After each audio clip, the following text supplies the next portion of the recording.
Sahabat Excellent, jumpa lagi dengan saya Hari Orito dalam program Reach Your Life, masih dalam tajuk buaya. Masih ingat tadi kisah tentang bagaimana seorang pemuda yang terpaksa harus kecebur ke dalam sungai, kemudian dia berjuang ya, menyelamatkan diri, tetapi justru meraih kesuksesannya. Nah, bayangkan jika seandainya pemuda tadi tidak menunggu ya orang-orang di sekitarnya yang menceburkan. Ya, banyak orang yang menunggu situasi kondisi ya yang membuat dirinya harus tercebur. Alangkah baiknya jika kita selalu siap untuk menceburkan diri kita kapanpun kita mau, kapanpun ada kesempatan yang bisa membuat kita menjalani tantangan dalam kehidupan kita. Dalam perjalanan saya sebagai seorang trainer atau motivator, seringkali saya menjumpai beberapa orang atau peserta dengan pertanyaan yang senada. Salah satunya adalah mereka bertanya begini, Pak, bagaimana caranya menghadapi atasan yang tidak memotivasi? Ya, Anda pernah mengalami seperti itu? Apakah Anda punya seorang atasan? Ya, apakah Anda punya lingkungan? Atau sama dengan bagaimana menghadapi lingkungan organisasi atau perusahaan yang tidak kondusif? Atau pertanyaan yang senada lagi, saya berada dalam satu lingkungan yang negatif, yang membuat diri saya tidak berkembang. Oke. Nah, jawabannya sederhana.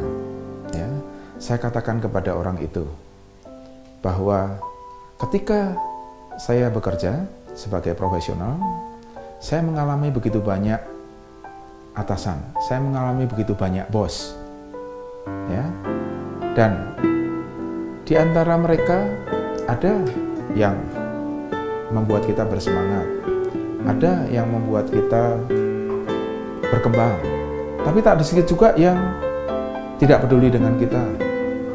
Nah, apa yang saya lakukan? Saya punya prinsip bahwa saya tidak akan membiarkan siapapun, saya tidak membiarkan seorang pun membuat saya dimotivasi. Apa artinya? Artinya, saya harus punya kemampuan untuk membuat diri saya termotivasi. Jadi, dalam hal ini, saya tidak menggantungkan diri saya pada faktor-faktor eksternal. Saya tidak menyerahkan diri saya pada faktor-faktor lingkungan. Saya tidak menggantungkan diri saya pada orang per orang, bahkan itu atasan saya sekalipun. Namun, adalah satu prinsip yang penting bahwa kita sebagai pribadi harus mampu memotivasi diri kita sendiri. Kita harus mampu mendorong diri kita sendiri. Seandainya pun kita mendapatkan seorang atasan yang membuat kita termotivasi, itu adalah bonus. Nah, banyak contoh-contoh yang lain. Misalnya, coba Anda periksa. Coba Anda periksa di kehidupan Anda atau di ruang teman-teman Anda, coba periksa. Pernah saya jumpai ada dua orang teman saya, ya, mereka dalam satu keluarga yang sama. Saya tahu persis mereka kakak beradik dalam dibesarkan oleh orang tua yang sama, dilahirkan dari rahim yang sama, kemudian diberi pendidikan yang sama. Bahkan pada saat belum meninggal pun orang tuanya memberikan kedua anak ini warisan yang sama. Tetapi ternyata dalam kehidupannya ternyata ada perbedaan yang menyolok. Si kakak adalah sosok yang sukses, sebaliknya si adik adalah orang yang kehidupannya di bawah rata-rata. Coba periksain di sekitar Anda. Apakah Anda pernah menemui hal-hal seperti ini? Sekarang pertanyaannya adalah, apa bedanya si kakak dan si adik? Kenapa si kakak bisa lebih sukses sedangkan si adik tidak sesukses kakaknya? Padahal mereka dilahirkan dari rahim yang sama. Mereka dibesarkan dalam lingkungan yang sama. Oleh orang tuanya diberi pendidikan yang sama. Ya, bahkan mereka diberi warisan yang sama. Mereka mendapat perlakuan yang sama. Tidak ada orang tua yang tidak adil. Semua orang tua ingin kehidupan anaknya sama. Nah, apa yang membedakan? Ternyata yang membedakan adalah karena si kakak ini lebih mandiri.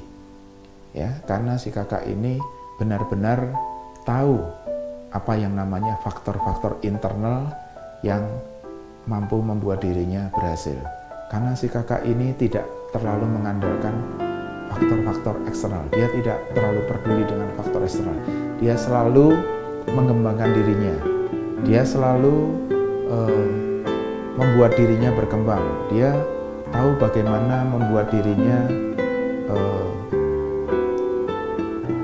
kapan saat dia mengambil tantangan dan kapan saat dirinya mengambil posisi untuk mengambil tantangan sehingga hari demi hari membuat dirinya sukses. Nah, sahabat excellent, buatlah diri Anda sebagai pribadi yang mampu diandalkan, sebagai pribadi yang mandiri. Nah, sahabat excellent, sampai jumpa di topik berikutnya. Saya Haryo Ardhito dalam program Recharge Your Life. Sampai jumpa, strive for excellence.